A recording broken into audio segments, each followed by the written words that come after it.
The mules are in the corral. Welcome to Mule Talk, and I'm Cindy K. Roberts, your host. And my sidekick, our author, TV personality, and world-renowned mule trainer, Meredith Hodges of the Lucky 3 Ranch. We are back on, and Meredith is with me. We were talking briefly about whether we need to shoe our mules, and who to hire, and how to go about it. So, Meredith, you go with it. Well, thanks, Cindy. I think this is another one of those topics that people like to stereotype things, and they like to say, oh, well, go ahead and get a farrier in your area, and most of the time they're really good about trying to distinguish what kind of farrier to get, because there are a lot of farriers out there that really don't like doing mules at all.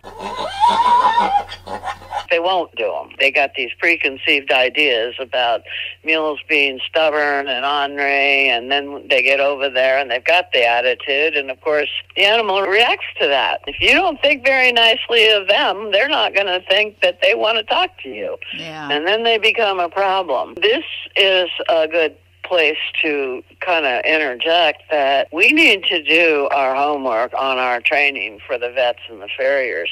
These guys are not trainers, and you should not expect them to be. The word of mouth around the barn is usually, oh, go use this guy, he's really good with my horse or my mule, and I don't have to be there or anything. And that's just false information. You do have to be there. You do have to do your homework with your animal as far as his ground manners.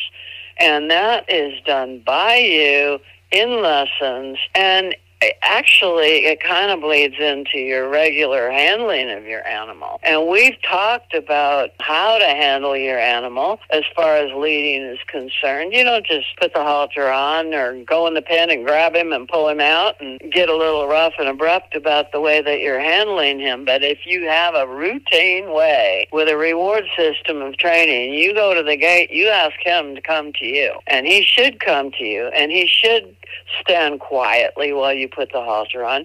You should lead him with your lead rope in the left hand and a loop in front of your belly, his head at your shoulder, and you should be pointing in the direction of travel. When you ask him first his name to walk on, then you look down at the front feet and see which one he's leading with, and you match it. And why do you do it this way?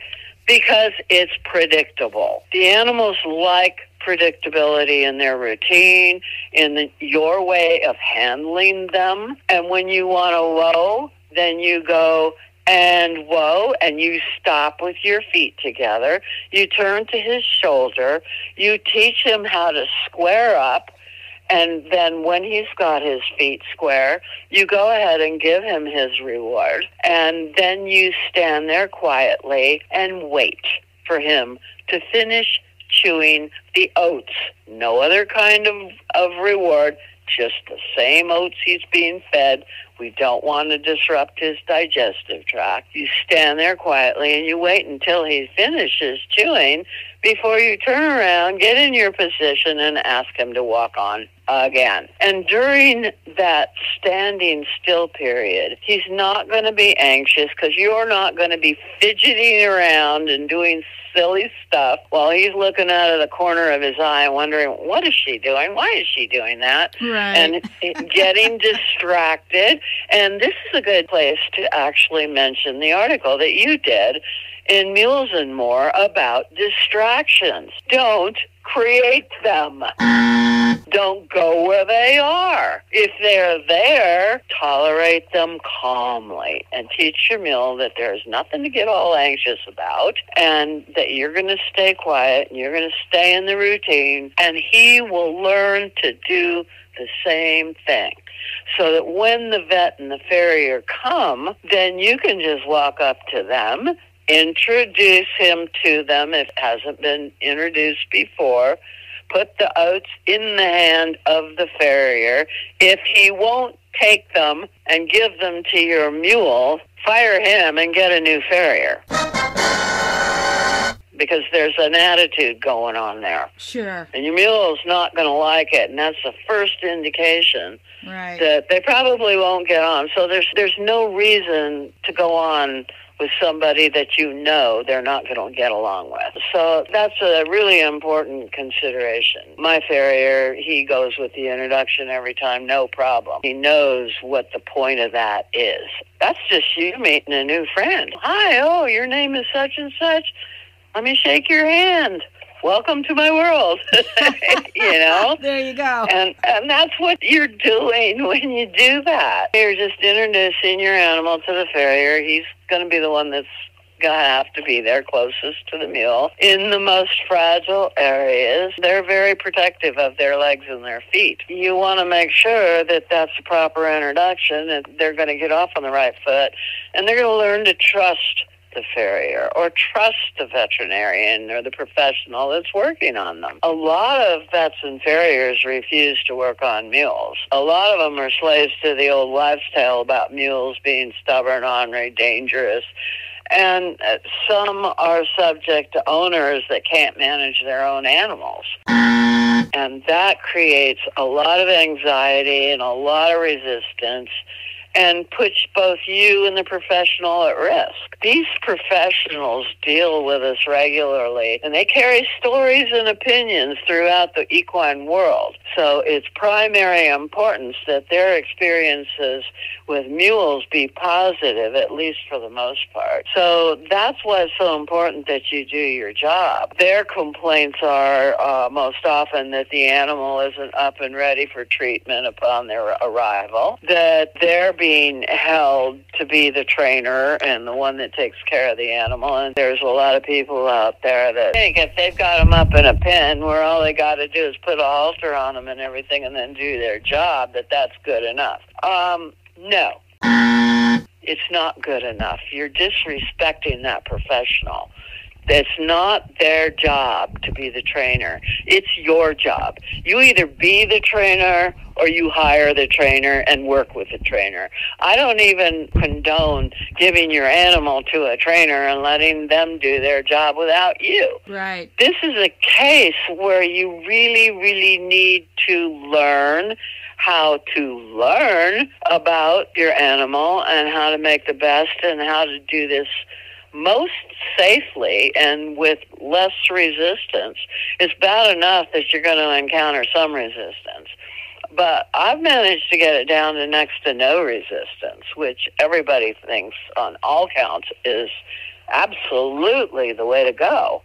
So be willing to be there with a professional, whether it's a trainer or a vet, farrier, and learn what they have to teach you. Don't just stand there at the head of the animal with the lead rope in your hand and let them do their job. Ask them what they're doing. Oh, yeah, okay, you're doing this. And if your animal's being handled regularly and trained correctly, and they're not going to be difficult to treat or to trim or to shoe or anything like that. And if the animal does get a little fidgety or something, and he does need disciplinary action, which they do sometimes, and we do outline that in our training videos, training tips and everything, just ask a professional to step back for a minute, and then you do the corrective behavior that you have to do, and then you step back in, you reward the animal for being good and standing still again, and then the professional can come back in, and when he does, go ahead and give him more oats to give to the animal for being a good guy, and ask him to praise the animal for being a good guy too. So the animal knows you're on the same page. And if the vet gives you something to do, or the farrier gives you something to do as a follow-up, pay very careful attention to what he told you to do, and watch him while he does it. If you're not clear on it, if he's just doing it, which a lot of them want to get the job done, they'll just do it. So just don't feel bad about asking and saying, well, I didn't exactly see what you were doing. Can you do it again and explain it to me, please? And then you make sure you're on the same page as what the farrier or the veterinarian has told you, and the animal is getting the benefit of both of you doing it the same way. Oh, yeah. So you eliminate anxiety when you take the time to go ahead and ask those questions and be totally clear on what has to happen. When you're holding that animal, go ahead and talk to the farrier. Don't have it be the silent treatment, because silence is often a creator of anxiety. What's going to happen next? It's been too quiet for too long. And does this really happen in real life? When you're training, for instance, is it always perfectly quiet? Are there no things happening around you? Or do people come up and interrupt your training, and then you have to stop and talk to them, and then you have to go back to the animal? This is just a case of using good manners. If these kinds of interruptions happen, if your animal is used to you and your farrier talking, or you and your veterinarian talking back and forth, and you're stroking him and you're including him in the conversation by, oh, you're being such a good boy. You really are. Don't you think that he's being such a good boy? You say to the vet or the farrier. And the vet or the farrier comes back with, yeah, I think he's being a really boy. When you include your animal in the conversation, it's kind of like what I was talking about when we had those tours. And those people were walking by the stalls, and I had the stall doors open, and they were making comments about the animals.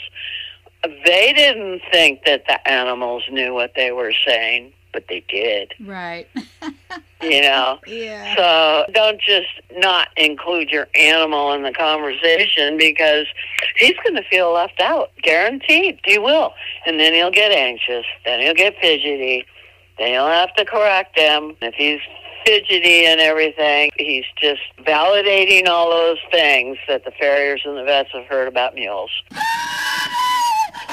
But they don't realize that it's being initiated by you. Yeah. By you, by the farrier, by the vet. But if you include him in the conversation, that won't happen. Sure. Like I said, you need to teach him how to lead confidently, how to stand confidently.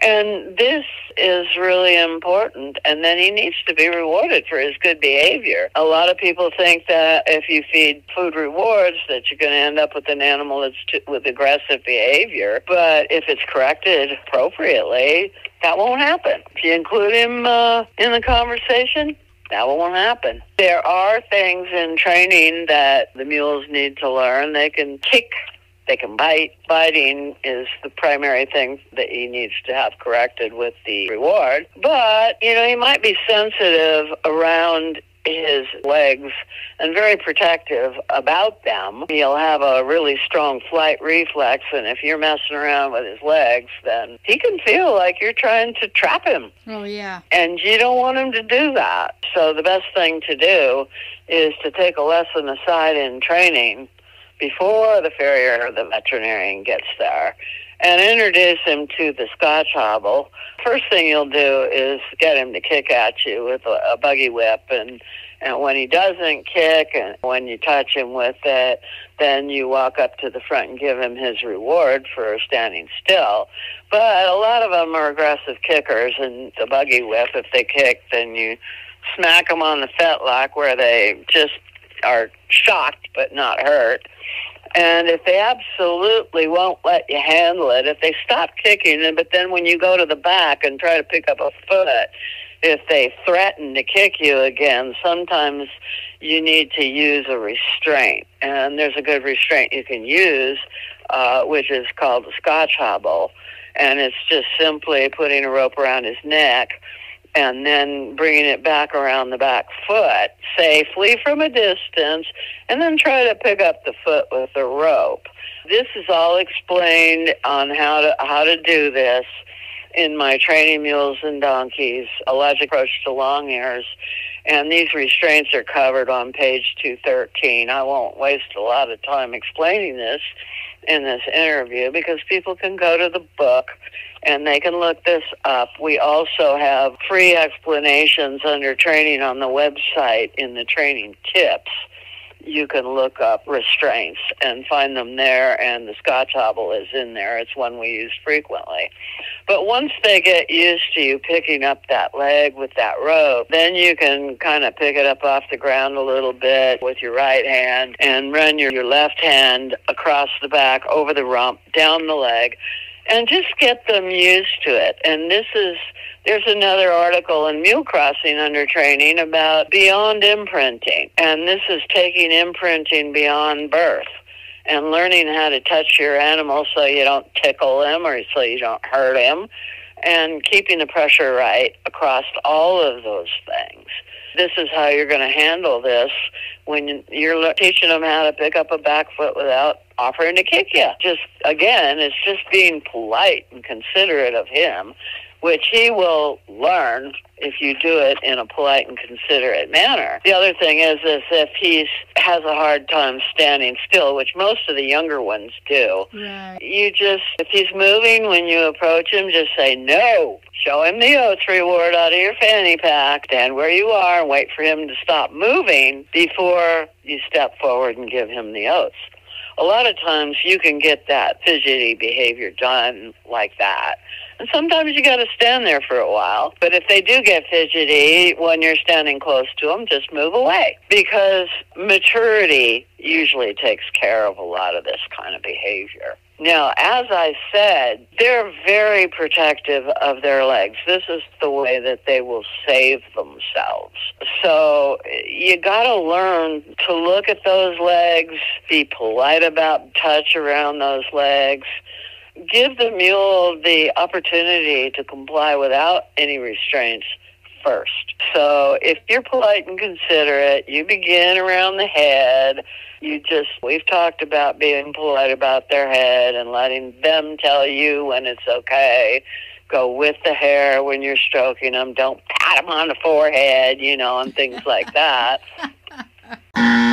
Tends to agitate them a little bit, Yeah. And work your way down the neck. And then when your farrier comes in, see, he can do the same thing. He can mimic the way that you interact with your animal, and then you're not giving your animal abrupt actions that cause anxiety. We want to keep him cool and happy about what he's doing. So that's what you do. And you got to realize, too, that farrier is going to pick up that foot.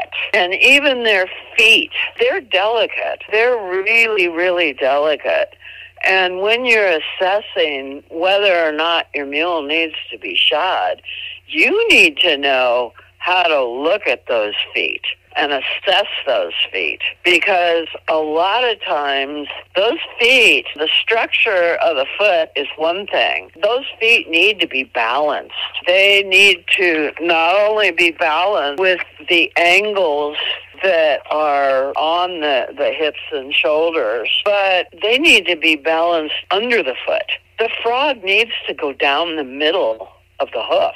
The sole around it needs to be symmetrical on both sides. The hoof wall that's there needs to be symmetrical around the sole. You need to be able to look at those things, and in order to look at those things, your animal needs to be able to pick up its foot confidently for you. You hear a lot of stereotypes out there when people talk about mules, how tough they are, how durable they are, how their feet are so much tougher and harder than horse feet, and that's why they're better in the mountains. But you can't rely on the stereotype to give you the details about what's going on with your animal. Sure. If they're stressed out, their body reacts just like ours does. And things don't stay tough. They get a little soft all over. They get a little tense. They get tense. They get what's called stress rings on their hooves. Even animals that are not fed properly, these mules, they go, oh, well, they can live on practically nothing. But then people hear about all these lush feeds and wonderful products and enhanced hay and all of this stuff, and so that's what they feed them. And then they get stress rings from just getting anxiety.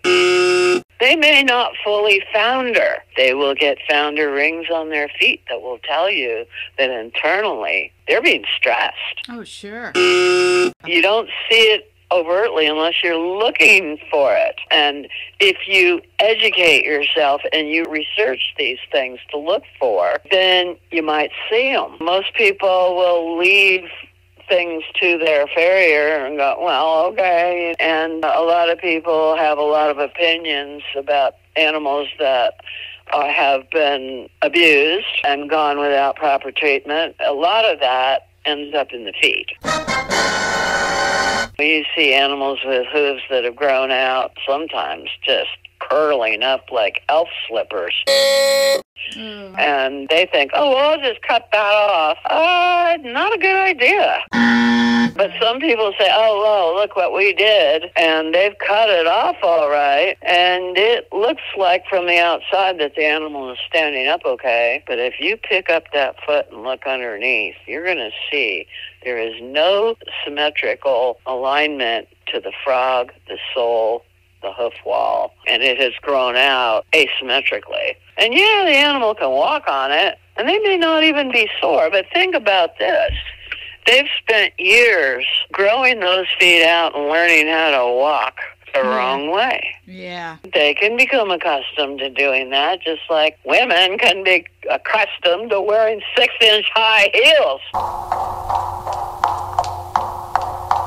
But when you take them off and your heel goes down, what does the tendon, your Achilles tendon, feel like? That's what's going on with these animals that are walking out of good posture. They may be able to do it, but they're being hurt. And when you don't gradually trim those things back and allow the tendons, the ligaments, and the muscles and the cartilage in the joint to adjust to the new position slowly, you're just going to have an animal that really isn't rehabilitated. He's just become accustomed to another posture. And he may learn to walk in it, but over time he's going to develop arthritis, ring bones, side bones, all the other things that start happening when you don't know how to trim them properly. This is why it's really not only important that the farrier that you use is a school-trained farrier, because when they go to farrier school, they go ahead and they also learn all about the anomalies that can happen and how to treat them. So they get a certain amount of corrective trimming and shoeing. Now, what you will see a lot of times is on the internet, there's a lot of people out there that say, oh, well, they don't need shoes at all. Just do this barefoot trimming and that'll be good enough. And with the barefoot trimming, most often what you find is they've rolled the toes. And, yeah, I suppose it looks like it's good, all right, until they get up in the mountains and they catch that toe on something and create a crack. And then the crack starts splitting because they've rolled the toes. It's compromised in the hoof wall a little higher, so then the crack will go further up the hoof than it would otherwise. There's a reason the hoof wall goes all the way to the ground. Yeah. And they're just natural. There is a reason for that. This, again, is the danger in taking stereotypes too literally. These animals in their feet are as different as people are in their feet. We all have different shaped feet. We have different conformed toes. We have toes on some people that are further down the main part of the foot, higher arches, lower arches, narrow heels, narrow arches, wider feet at the toes, and all these different things. And people think when they look at a hoof, oh, it's just a hoof. Oh, it can't be that different from one to the other. Oh, yes, it can. Yes, it can. And when you don't spend the time educating yourself and researching all the different ways that these things can be different, you're going to be fairly ignorant about this. And if you hire an ignorant farrier that thinks that trimming their feet is just like trimming fingernails, you're going to end up with an animal that is so completely out of balance that he is miserable. And then that transfers to riding. That's where people's assessment of horses with rough gaits come from. I don't think there is such a thing when there's a horse or a mule or a pony or a donkey that has been given the opportunity to do postural therapeutic exercises that align his spine, that balance his feet under that aligned spine and allows everything to be in balance. Because when it's in balance, it's healthy. And we don't think much about the cornet bands, except that the cornet bands grow hair around them that cover the top of the hoof, and that's where the hoof is attached to the leg. Well, think about that. That's where the hoof is attached to the leg. And when these animals are trimmed improperly and are not allowed to roll their foot heel-toe, it's just like when a person doesn't roll their foot heel-toe when they're walking. They have the heel-toe action, and then the hind feet come in, and they elevate. After that front foot has hit the ground, then the back feet come in, and they're supposed to land in those front foot tracks. So if they're posturally correct, they will. But if they're posturally incorrect, they won't. And what will happen is they will roll that toe. If they're barefoot trimmed, they really will. But if they're not even barefoot trimmed, if they're just regularly barefoot trimmed and not rolled trimmed, then what's going to happen is they're not going to lift with the back leg, elevate the front leg for a full extension forward, landing on the heel of the front foot again so it can roll to the front. All 4 feet should be rolling from the heel to the front. And when you do that, you get full extension in your gaits from all 4 feet. And when they're balanced, they can do that. But when they're not balanced, their whole body is inhibited. And all the physical angles of the body are not allowed to work properly. This creates soreness. And this is also part of having the feet balanced properly. But we were talking about the cornet band, right? Yeah. In the cornet band, if the animal is not allowed to step under, well under with the hind legs, and elevate the front legs, then when he lands on the front leg, it's going to kink right there at the cornet band where the hooves are attached to the leg. And inside of his foot, it can pinch. He can feel a pinch if he is not allowed the full extension forward and allowed to put his heel down first.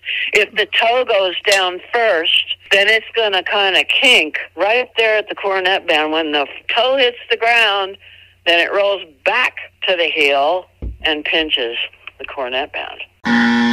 Did you ever think about that? Wow. People try to assess things in much bigger terms than all the details of how these bodies work and why it's so important that your farrier knows how to balance a foot and that you know how to put your animal in a good postural balance so that he can move properly and not hurt himself internally. Because that's where a lot of these things come from. We were talking about stress rings showing up from founder, and most people blame that on the feed, but it could come from 1,000 other reasons that are stress-related, just simply stress-related. How about you don't have a really good farrier that knows how to balance the foot to the body, so the foot's not balanced, and then you put an overweight rider on them. What do you think's going to happen when you do that? You know, it's the combination of all these things that make this work. All these little tiny details that you are willing to educate yourself about by communicating with your professionals, by learning about them, by reading books and watching videos. This is why I put all these details that I've learned on my website under training for free. You don't even have the excuse of saying, well, I can't afford that. That's a pat stereotypical response. Right. I mean, and you go to school to learn how to be nice to people and you got classes about it. You don't need the classes about it. What you need is the classes about how to read and how to do math, because that's what's happening in your mule's body. If you can't read, you can't look for more details. And that's how you should view the internet. You should view the internet not as a pat answer to a question you have, but a way to do research and learn more about your question. And as far as the farrier is concerned, communicating with your farrier and your veterinarian and your trainers and other trainers that you might meet at a show or whatever, be willing to engage in a conversation and ask a lot of questions that flesh this stuff out. But, I mentioned math. How does math have anything to do with anything? When you're in high school, you just can't see it. You got all these numbers in front of you that looks like Greek to you, and now they're telling you what to do with them. The more you advance in your grades, the more they think of ways to play with these numbers. And the more you say, well, when am I ever going to use this, right? There you go. Well, you're going to use it when you get to where you're riding your animal and you're thinking about good posture. Because good posture is nothing more than mathematical lines, i.e. bones, that have fulcrums, i.e. joints, and they have movement. And if you want it to be smooth and fluid, then it has to work a certain way. And you learn how these things work a certain way when you get into physics. But you got to know the numbers to be able to read the equations that they're going to give you in physics. And I was fortunate enough, I was kind of sharp in things and learned my times tables really well. Then when I got into high school, I started taking double math courses. I took Algebra 1 and Geometry at the same time. I took Algebra 2 and Trig at the same time. Wow. I took Physics because it was really complicated by itself. But then I took calculus after that, and that's usually a class they don't offer till college. But I had all those classes accomplished in high school. But I didn't realize the purpose of learning all that math until I started riding dressage. That's when it all started making sense to me. And when I was riding the 3-day event with B, one of the great things that happened while we were there is we got our riding times and all that. And then in the evenings, all of us that were at the event would get together at Abbey Ranch Horse Trials. I love their horse trials because they do this. But they had educational classes in the evenings where they showed movies about all of these kinds of things. So you could learn those details right there at the event, which I thought was phenomenal. It's the only place that I went to. I've been to a lot of combined training places, but that's the only place where they went through the trouble to really educate you in the evenings. And that's where I saw something that really stuck with me. And that was they were telling about what dressage was all about, and that dressage was a sequential way of small steps strung together in a sequential and logical way that taught the horse how to move all the little muscles in his body, which is really nothing more than core strength training through Pilates for humans. But they showed a video of the difference between a horse that was schooled without this in mind, of taking these logical little steps and stringing them together, and a horse that was looked at as a whole and going, okay, training level, this is straight lines and circles. Oh, yeah, I can do a straight line and a circle. And a horse that you get in training level and you watch the way he balances himself on the straight lines and the way he keeps equal weight over all 4 feet while he bends through his torso to the arcs of these circles. That's just training level 1, step 1. And then you go on to first level, training level, and it adds to the difficulty of the movements, but only slightly. And the result of all of this, they showed us the result on the video at the end of the movie, and they said, this is the horse that did not have the details. And it showed a horse that was doing very fancy movement. He was prelim, Grand Prix level, but everything he did was snappy, abrupt, tense, and then you saw the horse that had the training with the little steps, one little step at a time. And by golly, when that horse was trotting, you could see movement in every part of his body. And the part that really grabbed my attention was all the muscles and tendons that were rippling through his torso. Wow. The horse that didn't get those little steps was rigid through the torso.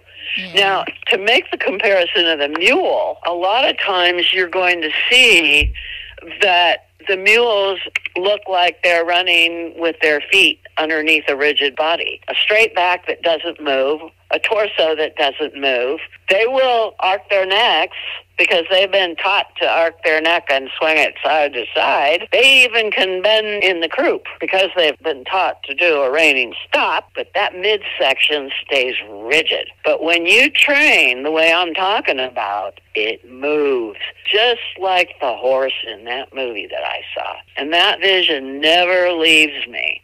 When I'm doing training and I'm watching animals, I see that. And I see it all the way through the body to the tip of their toes. All of a sudden, those legs don't just slam the ground. Those knees don't take abrupt concussion. The coronet doesn't have a snap in it. And they're not tiptoeing along in a little Western jog trot. Right. When they do a slow trot that is supposed to be a Western jog, they are doing it properly.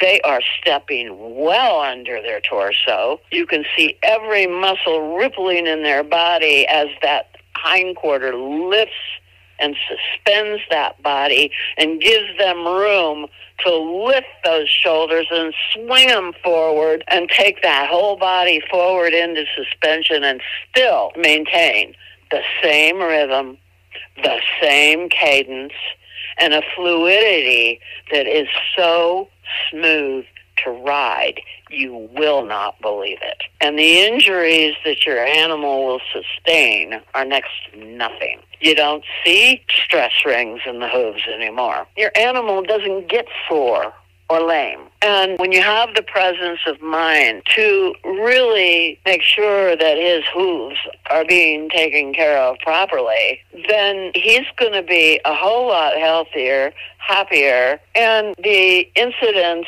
of things like white line disease are not a consideration, really. They probably wouldn't happen. Now, Roll got white line disease. I put him through all of the postural training and everything, and we talked about that a little bit before. And if you want to see the whole story about Roll and his white line disease, you can go look under training on what's new with Roll and look at all of the diary entries that started in December of 2015 and went all the way through 2016, and how we grew his hooves out and the different steps that we went with. And this is also why a farrier needs to study himself. He needs to research his profession, not just go to school and go out and make money. That's what most of them want to do, and collect clients and make more money and just trim a hoof so it looks like it's balanced. And that's easy to do, but in the case of Roll, that wasn't easy at all because he got white line. And a lot of other animals will get white line too. And you don't know where it's coming from. But I would suggest that it can crop up through stress. They will tell you, the medical community will tell you that stress is the biggest killer of anybody and anything, any living creature. It causes things in our bodies that we don't even think about. And it does the same thing with these animals. When you have something like white line disease, it's a fungus that gets in between the hoof wall and the sole. But more than that, it's a reaction to the concussion that the hoof is receiving. And if the animal's not in good posture, the concussion of the hoof is not symmetrical as his feet hit the ground. If they're off, like we've been talking about, then it's going to put more stress on one side than it does on the other, or more on the front, or more on the back. And through repetitive concussion like that, the hoof can receive a lot of stress and create a lot of anomalies in the hoof that we don't even see until it gets advanced. With Roll, we had to take off 2/3 of his hoof wall, and that was pretty difficult. But I was talking about farriers, and farriers need to be analytical thinkers. Okay, what am I going to do with this drastic case of white line disease? Well, I know the vet came and he said, you've got to take off everything where that fungus is. And in Roll's case, it was way up the hoof, almost to the coronet band, Wow. and 2/3 of the way around the hoof. Didn't leave him much to stand on. Sure. And as I mentioned when we talked about Roll before and this white line disease and taking this off, we talked about it from the perspective of weight bearing and how most animals, if they have a hoof that's compromised or a leg that's compromised, they will shift their weight diagonally to the front foot on the other side if it's a hind foot. Or if it's a front foot, they'll weight it back diagonally to the hind foot. And all that does is leaves two legs in atrophy or minimal use. And so those get weak. The other one gets too much pressure, and the lame one gets sort of healed, but then you end up with maybe a problem with one of the three or maybe all of the other three legs. But in Roll's case, with the postural training and exercise, he learned to divert that weight bearing to 3 legs instead of just the one diagonal leg.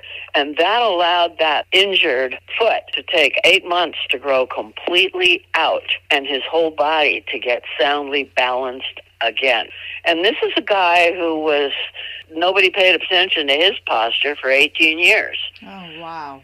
Yeah. But he was able, he got the stress, he got the white line, he was in a clean environment. We talk about putting 4 inches of pea gravel in the runs and some of the smaller turnout areas because it's such a good surface for the animal to be on. It drains properly so they don't get soggy mess and encourage fungus to grow. It stays dry. Even my vet said, I don't know how he got this. Your place is immaculate. The runs are all clean, they're dry, they're easy to pick up manure, they're soft enough for them to lay down in. If you bed it 4 inches deep, it gives when they lay down, gives when they get up, doesn't rub sores on them, doesn't chip their feet because the stones are round. It's got a lot of detail to it that you need to consider when you're talking feet, just feet. And like I said, if you want to go and see the whole story of treating the white line disease, go to my website at Lucky3Ranch, all spelled out.com/training/what's new with Roll. Now, the other thing is like we talked about at the very beginning, was there's a lot of stereotypes out there. Oh, you don't need to put shoes on your animals. Mules don't need shoes. Their feet are tough and all of that. But if you're using them as a hammer, I don't care how tough they are. They're going to break. They're going to crack. Right. So this is another area where you have to do your homework. As an owner, and this has a little bit to do with a lot of the complaints that the professionals have, is that the animals aren't trained properly, they're not maintained properly, and so when they get there, they run into an animal that has a lot of anomalies because he hasn't been maintained properly. It's just that simple. Even if you're just trail riding, you got to ask yourself, where are you trail riding? Are you trail riding on the prairie where there's mostly sand? Well, even sand can erode a foot. Sure. So if they're not trimmed properly and they're ridden in the sand a lot, then maybe you should take a look at that. And maybe they just need some regular shoes. Regular shoes are fine if you're going to do a lot of riding because whether you like it or not, those hooves are not made of steel and they will erode. So you may not like shoes, but mule is not infallible. You can't see how far you can push them because if you do, you're just going to erode whatever health they have. And no amount of short-term stuff is really going to help them out. If you only ride occasionally on the prairie or flat ground or even in the foothills, you may not need shoes at all. Not at all. In fact, when I wasn't showing my mules. Whenever I'm not showing my mules, I take the shoes off and leave them off. We live on flat ground here at the ranch, and most of the riding that we did was in the foothills. And so it was gradual slope over sloped hills, not mountains, short rides, not all day long. We'd go out for 4 or 5 hours, and that'd be good. And we didn't do it more than maybe once or twice a week, and that was fine, and the feet held up really well. But then during showing, I had to reassess. Well, before I hit that, when we considered going trail riding up in the mountains where there's a lot of rock and stony trails and up and down, and it makes me laugh sometimes when these people think that I'm just Miss Priss from the show ring, because that's not exactly all of my riding experience. Right. You know, when I was in combined training, for instance, I was going up and down those mountains in an English saddle. They routed you that way. And when you hit the bottom of one of those really steep places, then they had you hit a jump or go through water and then hit a jump. I was doing all that in an English saddle, but we were fit and we were ready to do it, and we could do that. But when I was riding like that up in the mountains, and even trail riding in the mountains, I considered my animals' feet and how much wear and tear there was going to be on them. And at that point in time, I was schooling for combined training. So I was out there on those hills with lessons with my instructor once a week. And I was schooling my animals every other day. So I knew that those feet were going to get eroded if I didn't have shoes on them. I had my farrier put shoes on them with borium beads on it to give them traction. Because when you're going down a hill, that's one thing, and you have to kind of be careful about how many beads to put on the shoe. My farrier needed to know that, so that when he's sliding down a shale incline, he doesn't just catch and snag. The beads need to be shaped right on the shoe even. You don't think about those things when you're just riding. When you don't research everything, you just don't even know about it. And when your farrier doesn't apprentice with a corrective shoer, for instance, that knows all of those ins and outs and has the experience to teach you, then you never learn those things. But my farrier apprenticed with an older guy that's basically all he did was corrective shoeing. So that's why my farrier, when we had to cut off that hoof on roll, for instance, my farrier knew how to make a shoe that would fit the rest of the hoof. Wow. And we tried that for a while, and that worked for a while. But then, as all things change. That's the other thing. You have to learn to be flexible. You have to learn to adjust. And when we got the vet in, he thought it was brilliant what the farrier had done. But then he said, what's happening here is that shoe is rocking the pressure back the other way on the foot. So we need to do something for that foot now that will disperse that pressure on the bottom of the foot so that it's more balanced over the whole bottom of the foot. Even though that hoof wall was not hitting bottom, it wasn't hitting ground on the other side, it needed to put pressure on the frog and the sole correctly and make that symmetrical all the way on the bottom of the foot. So what we determined might be good would to go ahead and put a pad on the bottom of that. And since we couldn't put the pad on the shoe, we opted to go ahead and wrap it in black Gorilla Tape, and that would keep the pad tight up against the hoof.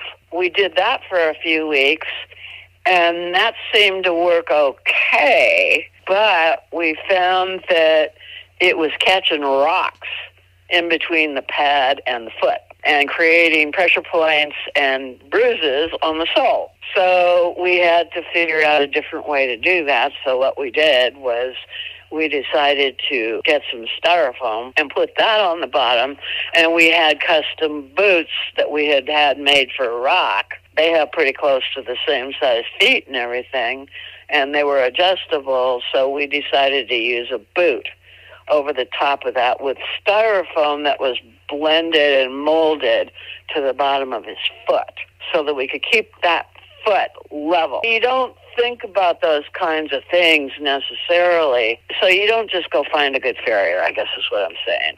You want to find a farrier that if he hasn't got the experience, that he knows where to look for it and where to go get it and is willing to research just like you are. So that as you grow and learn with your animal, you're really growing and learning and researching and finding out everything that you can to keep both of you healthy and safe and lower the risk on everything. And if you're showing, like I said, there are so many classes and so many different ways to shoe an animal for showing. You may not have to put shoes on him at all if all you're doing is English and Western pleasure. Sure. But if you're going to jump, you better darn well put some shoes on that has some traction. Right. And your farrier should darn well know how much traction you need to put on those so when he lands on the other side of a jump, he doesn't snag and get embedded into it and go head over tea kettle because he got too much traction on the shoes. Oh, yeah. And it may be the only traction you really need is on the hindquarters and not on the front. But you're not going to know unless you have a really knowledgeable farrier. And if he's doesn't know this stuff, like I said, he has to be willing to learn. And attitude is probably primary in all of this. Obviously, reining mules need sliders so that a shoe doesn't snag in the dirt and cause pressure on his hindquarters and his lower back, or over the croup, that would be our lower back, and snag that and hurt that. The shoes can actually be very therapeutic. The other thing is how often to have them done. Again, there's no pat answer because every single animal is an individual and should be assessed accordingly by both you, your farrier, and it even helps to bring the vet into the equation. You might even consider having a chiropractor come in and take a look at your animal before you even begin the core strength postural balancing exercises, so that when you do those exercises, you know that those bones are in alignment and are going to move properly according to the physics and mathematics of physics, because if they're not in alignment, they're not going to work right, and they're going to cause soreness. If they cause soreness anywhere, it's going to start developing calcium deposits wherever that may be, right. In the stifle, in the fetlock, in the hocks, even in the withers and shoulders, in the croup, the hips. Anywhere it can rub, they're going to have an issue. So all of these little parts to this thing with shoeing are really, really important. And it gets kind of interesting, too, when you start to investigate it. You can get yourself to feel like a detective. Oh, there you go. Why is this happening? Let me investigate this and see if I can come up with any answers. And then I will ask questions around to some of these professionals and some of these other people I know that may just have common sense, may not have any knowledge of equine at all, but they might have a lot of common sense that might lead you in the right direction. So it's really good to share with people, to communicate with people, all of these things that you're observing, that you're learning. Because in the end, you're going to end up benefiting from everything you dig up. And you and your equine are going to enjoy your time together a whole lot more when you're both healthy and happy and you don't have a bunch of little pinches or sore spots or anything like that. And you can decide how much of any kind of riding you want to do. And just prepare yourself for it. Just think ahead of time what you think you're going to do. And I knew, for instance, I was going to enter every friggin' class I could to beat all those horses, over the years. And I didn't know about shoeing to start with, but I sure as heck learned when I got into dressage and things weren't going well. Remember, I told you about how I figured out that the best kind of balance wasn't to go to the indoor arena, but was to ride in the mud and the snow and the ice and really challenge myself and then figure out the different kinds of help I could think of to give my animal to help him balance more easily. And out of that came, what kind of shoes? What can I choose? Where am I going to show in dressage and combined training? And what kind of shoes do I need on my animals when I'm doing that? And if I'm at that level of training, then I need the best shoes possible. And I need to assess the growth of the feet on each individual animal that I'm using, because they don't all grow at the same rate either. So somebody that may need to be shot at 6 weeks, another could go as long as 8 weeks before being reshot. Yep. And people are generally concerned with nail holes. Well, in my estimation, if you have to shoe your mule or your horse more often than every 6 weeks, 4 weeks at a minimum, that's questionable.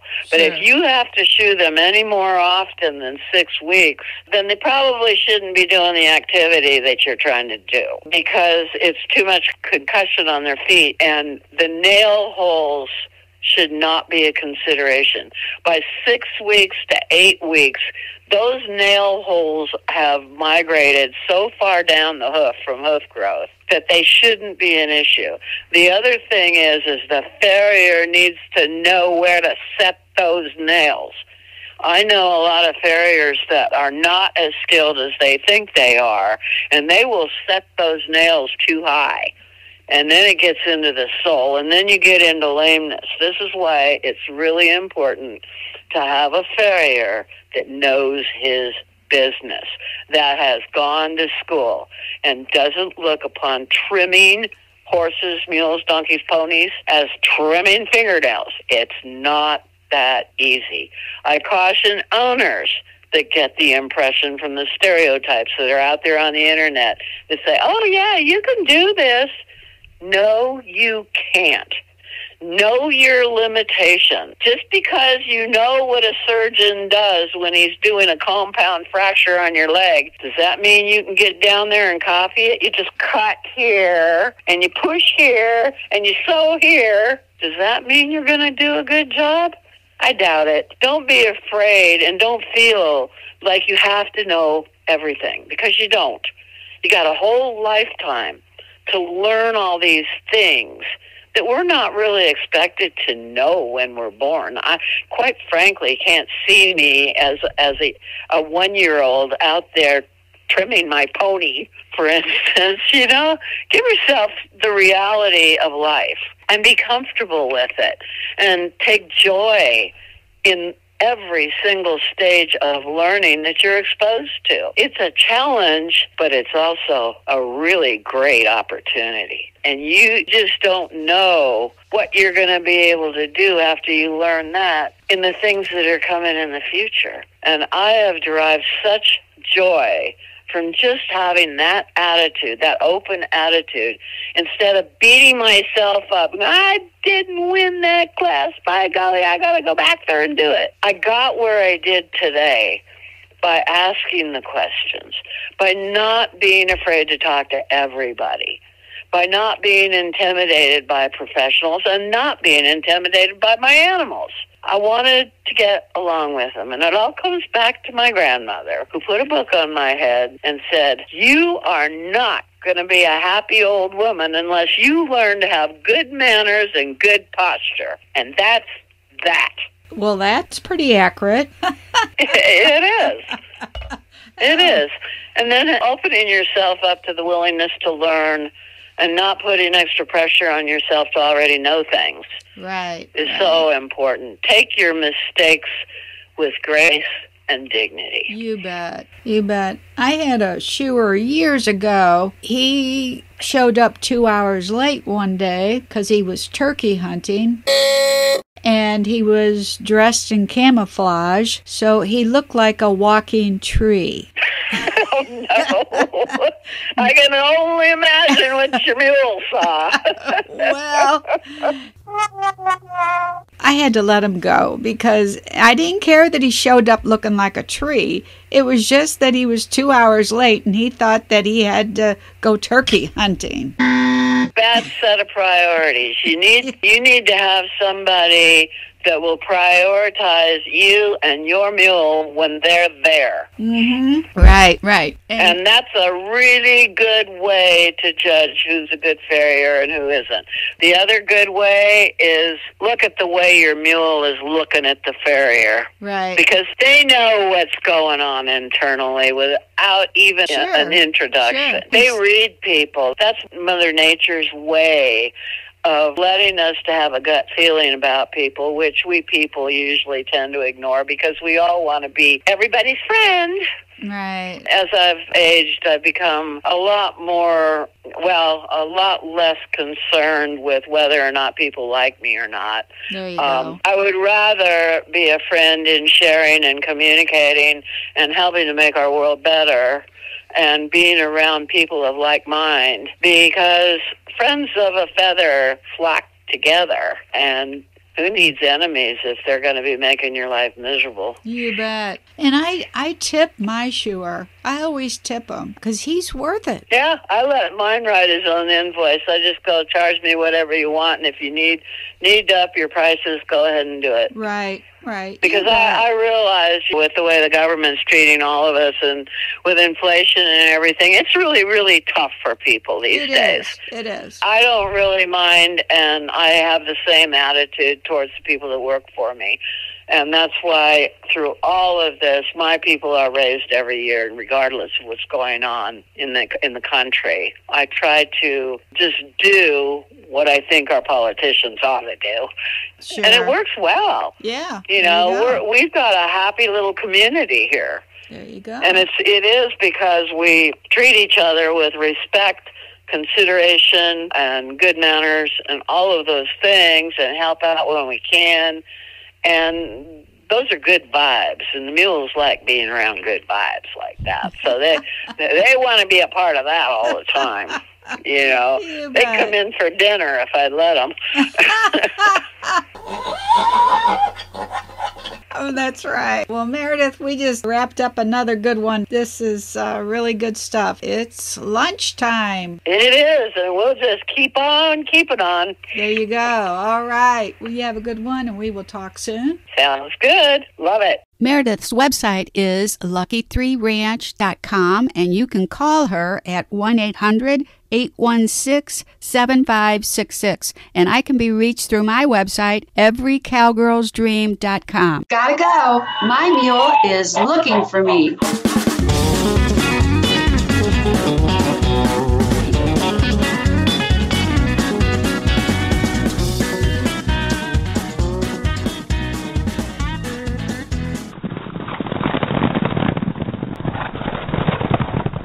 Mule Talk is an Every Cowgirl's Dream production.